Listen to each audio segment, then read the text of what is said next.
ആ ഹബീബിനെ നമ്മുടെ വീടുകളിലേക്ക് കൊണ്ടുവരാം, നമ്മുടെ റൂമുകളിലേക്ക്, നമ്മുടെ അടുക്കളയിൽ, നമ്മുടെ ബെഡ്റൂമിൽ, നമ്മുടെ സിറ്റിംഗ് റൂമിൽ ഹബീബായ നബി തങ്ങളെ നമുക്ക് കൊണ്ടുവരണം.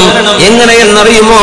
നമ്മുടെ വീട്ടിലെങ്ങാനും അല്ലാഹുവിന്റെ റസൂൽ കടന്നു വരികയാണെങ്കിൽ ഒന്ന് സങ്കല്പിക്കുക, ഹബീബായ നബി തങ്ങളെങ്ങാനും നമ്മുടെ റൂമിലേക്ക് കയറി വരികയാണെങ്കിൽ നമ്മുടെ വീട്ടിൽ വെച്ച നമ്മുടെ വീടിന്റെ സംവിധാനങ്ങൾ കാണുമ്പോ അവിടെ അല്ലാഹുവിന്റെ റസൂലിനെ ഇഷ്ടമില്ലാത്തതുണ്ടോ? ഒരു കാർപ്പറ്റിൽ ഒരു മൃഗത്തിന്റെയോ മറ്റോ ജീവിയുടെയോ രൂപമുള്ള ഒരു കാർപ്പറ്റ് ഒരു മറയായിട്ട് ആയിഷ ബീവി റളിയല്ലാഹു അൻഹ അവിടെ വെച്ചപ്പോഴാണ് മുത്തനബി തങ്ങൾ അവിടെ നിന്ന് ഇറങ്ങിപ്പോയത്. ആയിഷ ബീവി റളിയല്ലാഹു അൻഹ വല്ലാതെ പേടിച്ചുപോയി. അല്ലാഹുവിന്റെ ഹബീബ് പറഞ്ഞു, ആയിഷ, രൂപങ്ങളും ജീവികളുടെ വരകളുമുള്ള ഒരു വീട്ടിലേക്ക് അല്ലാഹുവിന്റെ മലക്കുകൾ വരില്ലെന്ന് റസൂലുള്ളാഹി സ്വല്ലല്ലാഹു അലൈഹി വസല്ലം പറഞ്ഞപ്പോ ആ വിരിപ്പ് എടുത്തു മാറ്റുകയാണ് ആയിഷ ബീവി റളിയല്ലാഹു അൻഹ. നമ്മുടെ വീടുകളിൽ രൂപങ്ങളും ചിത്രങ്ങളും നമ്മുടെ സ്ക്രീനുകളിലോ നമ്മുടെ ചുമരുകളിലോ നമ്മൾ എത്രയാണ് വെക്കുന്നത്? അല്ലാഹുവിന്റെ ഹബീബ് എങ്ങാനും കയറി വരികയാണെങ്കിൽ നമ്മുടെ ലിവിംഗ് റൂം കണ്ടാൽ ഹബീബിന് ഇഷ്ടമാകുമോ? നമ്മൾ ഭക്ഷണം കഴിക്കുന്ന രീതി കാണുമ്പോ, ഭക്ഷണം വേസ്റ്റ് ആക്കുന്നത് കാണുമ്പോ അല്ലാഹുവിന്റെ ഹബീബിന് ഇഷ്ടമാകുമോ? മുത്തനബി തങ്ങളെങ്ങാനും നമ്മുടെ വീടിന്റെ പരിസരങ്ങൾ കാണുമ്പോ, അതിനകത്ത് നമ്മുടെ പെരുമാറ്റം കാണുമ്പോ ഹബീബിന് നമ്മളോട് ഇഷ്ടമാകുമോ? അല്ലാഹുവിന്റെ ഹബീബിനെ സ്നേഹിക്കാൻ നമുക്ക് എളുപ്പമാണ്, പക്ഷേ ഹബീബ് നമ്മളെ സ്നേഹിക്കുമോ എന്നാണ് ആലോചിക്കേണ്ടത്.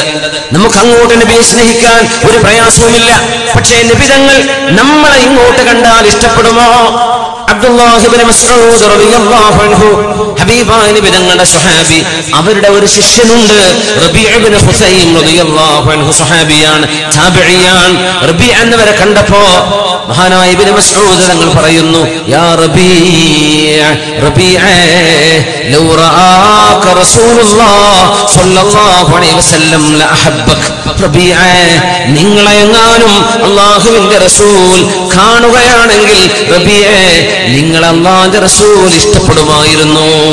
പക്ഷേ ഹബീബിനെ നിങ്ങൾ കണ്ടില്ല, ഹബീബ് വഫാത്തായി പോയി. ഹബീബ് അങ്ങയെ കാണുകയായിരുന്നുവെങ്കിൽ റബീഅ, നിങ്ങളുടെ സ്വഭാവം ഹബീബിന് ഇഷ്ടമാവും, എനിക്ക് ഉറപ്പാണെന്ന് ആ മഹാനോട് മഹാനായ ഇബ്നു മസ്ഊദ് റളിയല്ലാഹു അൻഹു. നമ്മളെ കണ്ടാൽ നമ്മുടെ ഖൽബിനുള്ളിൽ കിടക്കുന്ന ചീത്ത വിചാരങ്ങൾ ഹബീബ് അറിഞ്ഞാൽ, നമ്മൾ മറച്ചു പിടിച്ചു ചെയ്യുന്ന തെറ്റുകൾ ഹബീബിന് അല്ലാഹു കശ്ഫ് ചെയ്തു കൊടുത്താൽ, നമ്മുടെ മുഖത്ത് നിന്ന് നമ്മൾ ചെയ്യുന്ന പാപങ്ങൾ ഹബീബ് മുഖത്തിലൂടെ വായിച്ചെടുക്കുകയാണെങ്കിൽ അല്ലാഹുവിന്റെ ഹബീബിന്റെ ഉമ്മച്ചികളായ നമ്മെ ഹബീബ് ഇഷ്ടപ്പെടുമോ? ഹബീബ് നമ്മളെ ഇഷ്ടപ്പെടുമോ എന്നാണ് ആലോചിക്കേണ്ടത്. ലൗ റആക റസൂലുള്ളാഹി ലഅഹബ്ബക. റബീഅ, നബി തങ്ങൾ നിങ്ങളെ കാണുകയാണെങ്കിൽ ഹബീബ് നിങ്ങളെ ഇഷ്ടപ്പെടുമായിരുന്നു. ഹബീബിനോടുള്ള സ്നേഹം പറയുമ്പോൾ നമ്മൾ അങ്ങനെ ഒരു ആംഗിളിൽ ചിന്തിച്ചിട്ടുണ്ടോ? മുത്തനബി നമ്മളെ ഇഷ്ടപ്പെടുമോ?